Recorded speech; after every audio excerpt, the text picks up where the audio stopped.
Bollywood silver screen presenting Jumanji welcome to the jungle. इस कहानी की शुरुआत वहीं से होती है जहां पर पिछली कहानी खत्म हुई थी, यानी कि समंदर के किनारे, जहां पर एक आदमी को जुमांजी बोर्ड मिलता है और ये साल होता है सन 1996। वो आदमी जुमांजी गेम को उठाता और अपने घर ले जाता है, जहां पर वो उस गेम को अपने बेटे को दे देता है। ये वो साल होता है जब बच्चे वीडियो गेम्स में बहुत ज्यादा इंटरेस्टेड होते हैं, इसीलिए वो लड़का इस गेम में बिल्कुल भी इंटरेस्टेड नहीं होता। रात को जब वो सो रहा होता है, जुमांजी बॉक्स से एक बार फिर से आवाज आती है और जब वो बॉक्स को खोलता है तो उसके अंदर वीडियो गेम का कार्ट्रिज होता है, जिसका मतलब ये है कि इस गेम ने अपने खेलने के नेचर को बदल दिया है, क्योंकि ये एक जादुई गेम है। और अब वो लड़का उस कार्ट्रिज को अपनी वीडियो गेम में लगाता है, जिसके बाद उसके कमरे में रोशनी दिखती है और वो लड़का अपने कमरे से गायब हो जाता है। इस घटना के 21 साल बीत जाने के बाद हमें स्पेंसर नाम के एक लड़के को दिखाया जाता है, जो कि बहुत ही इंटेलिजेंट है, लेकिन वो थोड़ा सा डरपोक भी होता है। इसीलिए उसका एक क्लासमेट हमेशा उससे अपना होमवर्क करवाता है। ये साल होता है सन 2017। स्पेंसर का दोस्त उसे फ्रीक हाउस में बुलाता है। ये फ्रीक हाउस उसी लड़के का है जो आज से 21 साल पहले वीडियो गेम के अंदर कार्ट्रिज डालने के बाद गायब हो गया था। उस लड़के का नाम था एलेक्स। एलेक्स के गायब होने के बाद उसके पिता का बिहेवियर बहुत अलग हो गया था, इसीलिए सब ने इस घर को फ्रीक हाउस का नाम दिया, जहां अब कोई भी नहीं रहता। अब यही एक स्कूल को दिखाया जाता है, जहां पर बेथनी और मार्था नाम की दो स्टूडेंट्स हैं। इन दोनों को पनिशमेंट के लिए एक दूसरे रूम में काम करने के लिए भेजा जाता है। यहाँ पर स्पेंसर को और उस लड़के को जो जबरदस्ती स्पेंसर से अपना होमवर्क करवाता है, जिसका नाम फ्रेज है, इन दोनों को भी पनिशमेंट के लिए भेजा जाता है। इन चारों को पुरानी मैगजीन से पिन्स निकालने हैं। अब इन्हें यहीं पर वो गेम मिलती है, जिस गेम के अंदर आज से कई साल पहले एलेक्स ने कार्ट्रिज डाला था और खुद वो गेम के अंदर चला गया था। ये दरअसल एलेक्स के पिता ने स्कूल को डोनेट कर दी थी और अब ये चारों के चारों अपना अपना प्लेयर सेलेक्ट करके इस गेम को खेलना शुरू करते हैं और ये जुमांजी गेम है। ये चारों के चारों जैसे गेम को स्टार्ट करते हैं, एक एक करके गेम के अंदर चले जाते हैं। इन चारों ने जिस जिस प्लेयर को सिलेक्ट किया था, गेम के अंदर इनका रूप और इनकी पावर उसी प्लेयर के हिसाब से बन जाती है। स्पेंसर ने जिस प्लेयर को सिलेक्ट किया था उसका नाम है ब्रेवस्टोन, यानी कि स्पेंसर ब्रेवस्टोन बन चुका है, जो कि कॉन्फिडेंट आर्कियोलॉजिस्ट और एक्सप्लोरर है। साथ ही यहाँ पर फ्रेज ने जिस प्लेयर को सिलेक्ट किया था उसका नाम होता है मूस, जो कि एक जियोलॉजिस्ट और वेपन कैरियर है। साथ ही मार्था, जिसने रूबी राउंड हाउस को चूज किया था, वो इस गेम में इस दुनिया में एक कमांडो है। और उसकी साथी बेथनी, जो कि शैली के अवतार में इस गेम के अंदर आती है, जो कि एक मेल है और ये एक साइंटिफिक फील्ड का एक्सपर्ट है। इन सब के हाथों में 3-3 लाइन के टैटूज होते हैं, जो कि इनकी लाइफ लाइन है, यानी कि इन्हें 3-3 चांसेस मिलेंगे। शैली नदी के किनारे जाता है, जहां पर हिपोपोटामस उसे निगल जाता है, यानी कि वो मारा गया, लेकिन उसके पास 3 लाइफ लाइन है, इसीलिए ऊपर से दोबारा आ जाता है। हिपोपोटामस अब भी इनका पीछा कर रहा होता है, सब के सब अपनी जान बचाने के लिए भागते हैं। तभी जंगल में एक गाड़ी आती है जिसमें एक आदमी होता है। वो इन सबको हिपोपोटामस से बचा लेता है और अपने साथ ले जाता है। दरअसल वो गेम के अंदर इनका गाइड है। वो इन्हें गेम के बारे में बहुत सारी चीजें बताता है, साथ ही इन्हें इस राउंड से दूसरे राउंड में ले जाता है। साथ ही इन्हें बताता है कि इस जंगल का नाम जुमांजी है और अगर इन्हें सब कुछ ठीक करना है, यहाँ से निकलना है, तो इन्हें इस गेम को खत्म करना होगा।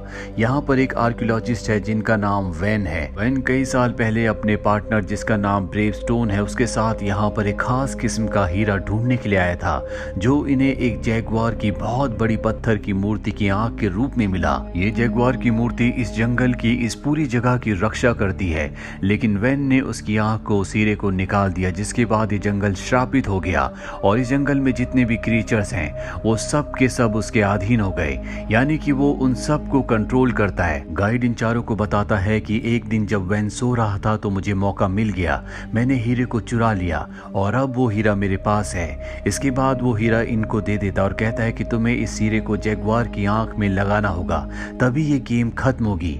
हीरा लगाने के बाद तुम्हें बोलना होगा जुमांजी। दरअसल जैगुआर की आंख लगाने के लिए इन सब को एक एक करके सभी राउंड्स को पार करना होगा, तभी ये जैगुआर की आंख लगा सकते हैं। गाइड इन्हें एक नक्शा देता है और कहता है कि इसका हिस्सा एक और है जो तुम्हें इस राउंड में मिलेगा और जब तक तुम्हें वो हिस्सा नहीं मिलता मिलता तुम आगे नहीं बढ़ पाओगे, इस राउंड को पार नहीं कर पाओगे। गाइड यहाँ से चला जाता है और अब यहाँ पर वैन के बहुत सारे लोग इनके ऊपर हमला कर देते हैं। इस हमले में रूबी मारी जाती है, लेकिन उसके पास 3 लाइफलाइन है, इसीलिए वो एक बार फिर से जिंदा हो जाती है। ये देखते हैं कि रूबी के हाथ में जो 3 लाइंस थी उनमें से एक लाइन मिट चुकी है, शैली की भी एक लाइन मिट चुकी होती है। ये समझ जाते हैं कि इनके पास 3 मौके हैं, अगर इन्होंने 3 मौके खो दिए तो ये इस गेम में मारे जाएंगे। अभी सब के सब झरने से कूदकर वैन के लोगों से बच जाते हैं। रास्ते में स्पेंसर जो कि ब्रेवस्टोन है, साथ ही फ्रेड जो कि मोज है, इन दोनों के बीच में आर्गुमेंट्स हो जाते हैं और यहाँ पर फ्रेड यानी कि मोज ब्रेवस्टोन यानी कि स्पेंसर को ऊपर से नीचे धक्का दे देता है, जिससे उसकी मृत्यु हो जाती है। पर अगले पल वो ऊपर से दोबारा आ जाता है, यानी कि उसकी भी एक लाइफलाइन अब खत्म हो चुकी है। ये सब फैसला करते हैं कि ये आपस में नहीं लड़ेंगे बल्कि एक दूसरे का साथ देंगे, क्योंकि इन्हें किसी भी कीमत पर इस गेम को खत्म करना है। ये सब के सब यहाँ से आगे बढ़ते हैं और एक गांव में पहुंचते हैं जहां पर मूज केक खा लेता है, जो उसे नहीं खाना चाहिए था, वो उसकी कमजोरी है। केक खाने के बाद उसकी मृत्यु हो जाती है और मूज की भी एक लाइफलाइन खत्म हो चुकी है। अभी इनके पास एक बच्चा आता है और कहता है वेलकम टू जुमांजी, और इन सबको अपने साथ ले जाता है जहां पर एक लकड़ी का बॉक्स है। वो कहता है कि अगर तुमने आंखें झपकाई तो तुम मारे जाओगे। ये एक तरह की पहेली है जिसे इन्हें सुलझाना होगा। ब्रेवस्टोन उस बॉक्स के पास जाता है, उसके ढक्कन को खोलता है, अंदर से ब्लैक मांबा निकलता है जो कि बहुत ही जहरीला सांप है। मोस कहता है कि अगर इसने तुम्हें काट लिया तो 1 सेकंड में तुम्हारी मृत्यु हो जाएगी। इसके अंदर शायद वो नक्शे का दूसरा हिस्सा है जो हमें चाहिए, लेकिन इसके लिए हमें इससे नजर मिलानी होगी। अब सांप इनके ऊपर हमला कर देता है, लेकिन मोस उसके दांत निकाल देता है, क्योंकि अगर वो किसी को काटेगा भी तो किसी को जहर नहीं फैलेगा। और अभी उस बॉक्स के अंदर देखते हैं जिसमें एक कागज होता है। उस कागज को खोलने के बाद उसके अंदर हाथी की छोटी सी मूर्ति होती है। कागज में लिखा होता है कि जैसे तुम हाथी को देखो तो चढ़ाई करना शुरू कर देना। ये समझ जाते हैं कि नक्शे का दूसरा हिस्सा ये नहीं है, इन्हें अभी भी उसे तलाश करना होगा। अब जब ये बाहर आते हैं तो वैन के लोग इनके ऊपर हमला कर देते हैं। वैन भी यहाँ पर आ जाता है, पर इससे पहले कि इन सब को पकड़कर यहाँ से ले जाया जाता है, यहाँ पर एक आदमी आता है जो इन सब को निकाल कर एक खुफिया रास्ते से इस जगह से ले जाता है। जल्दी इन्हें पता चल जाता है कि ये और कोई नहीं बल्कि एलेक्स है, जो आज से 21 साल पहले इस गेम के अंदर सबसे पहले आया था। उसकी 2 लाइफलाइन पहले ही खत्म हो चुकी है और अब उसके पास सिर्फ एक लाइफलाइन है। अगर वो मारा गया तो सच में मारा जाएगा। इन चारों को ये भी पता चलता है कि नक्शे का जो दूसरा हिस्सा था वो कोई कागज का टुकड़ा नहीं बल्कि एलेक्स था, जो कि अब इन्हें मिल चुका है। ये एलेक्स को विश्वास दिलाते हैं कि ये सब उसे मिलकर बचाएंगे और इस गेम को खत्म करेंगे ताकि सब के सब अपने घर वापस पहुंच जाएं। लेकिन इस घाटी को पार करने के लिए इन्हें एक गाड़ी चाहिए। गाड़ी जहां पर होती है वहां पर बहुत सारे गार्ड्स भी हैं। इन्हें सबसे पहले उनका ध्यान भटकाकर गाड़ी को हासिल करना होगा। अब इनके साथ जो रूबी होती है वो गार्ड्स का ध्यान भटकाने के लिए जाती है और पीछे से सब के सब उस जगह पहुंच जाते हैं जहां पर गाड़ियां हैं। यहाँ पर हेलीकॉप्टर भी है। ये इस जगह से निकलने के लिए हेलीकॉप्टर चूज करते हैं। रूबी भी अपनी डांसिंग स्किल के साथ साथ फाइटिंग स्किल को भी यूज करके उन गार्ड्स पर हमला करके हेलीकॉप्टर तक पहुंच जाती है।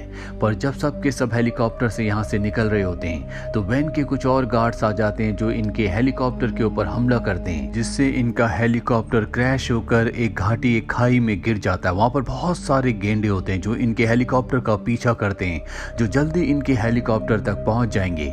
एक गेंडा अपने सींग से इनके हेलीकॉप्टर के ऊपर हमला करता है, जिससे हेलीकॉप्टर का जो ब्लेड होता है वो अपनी जगह से हट जाता है। अब ये चाहकर भी ऊपर नहीं जा सकते।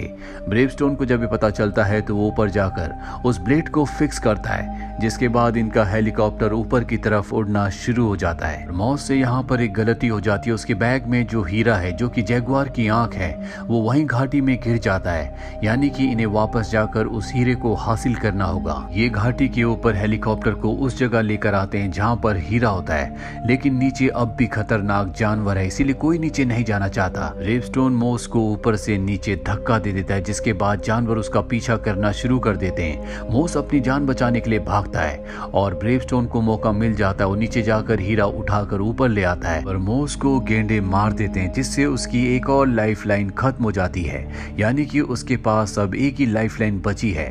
अब इस सब के सब घाटी पार करके ऊपर आ जाते हैं, जहां पर एलेक्स को एक मॉस्किटो काट लेता है। ये उसकी एक वीकनेस है, जैसे कि मॉस की केक थी जिसे खाकर उसकी मृत्यु यानी कि एक लाइफलाइन खत्म हो गई थी।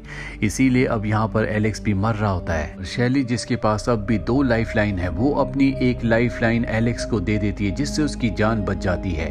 यहाँ पर जो ब्रेवस्टोन है वो मार्था को प्रपोज करता है। वो बताता है कि जब हम 7th स्टैंडर्ड में थे तब मैंने तुम्हें पहली बार देखा था और तब से मैं तुमसे प्यार करता हूँ। अब यहाँ पर मार्था भी उसे पसंद करने लगी है क्योंकि वो असली दुनिया में एक बहुत ही डरपोक लड़का था लेकिन इंटेलिजेंट था, पर यहाँ पर वो इंटेलिजेंट भी है और एक बहादुर इंसान भी। इसीलिए मार्था उसकी प्रपोजल को एक्सेप्ट कर लेती है।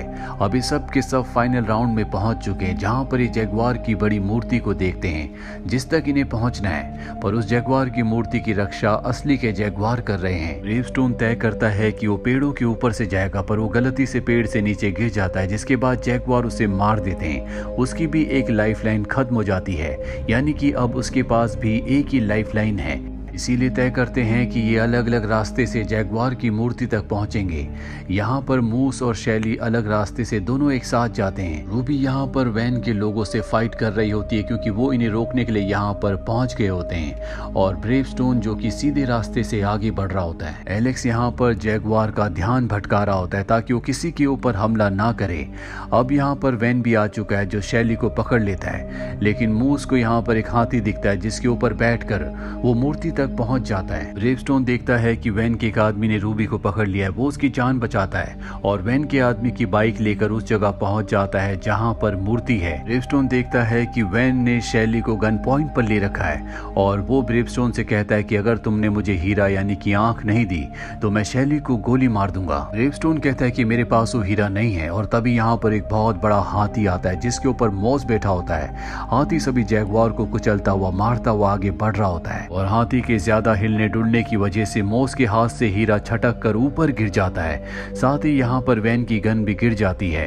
ब्रेवस्टोन को वो लाइन याद आती है जो हाथी वाली मूर्ति के साथ कागज में लिखी हुई थी कि जब भी हाथी को देखो तो ऊपर की तरफ जाओ। और अब ब्रेवस्टोन उस तरफ बढ़ने लगता है जहाँ पर उसे जैगुआर की आंख को लगाना है, यानी कि हीरे को फिक्स करना है। हालांकि बहुत मुश्किल होता है, लेकिन वो अपनी बाइक से अपनी जान पर खेलकर उस जगह तक पहुंच जाता है। वहीं दूसरी तरफ शैली को दिखाया जाता है जो अब जैगुआर की आंख तक यानी कि हीरे तक पहुंच जाती है, पर वैन वहां पर आकर अपनी शक्तियों से उसके चारों तरफ सांपों को इकट्ठा कर देता है। सांप उसकी कमजोरी है, यानी कि वो सांप से मर सकती है, लेकिन अब भी इसके पास 2 लाइफ होती है। इसीलिए शैली उस जगह पहुंचकर उस हीरे को उठा लेती है।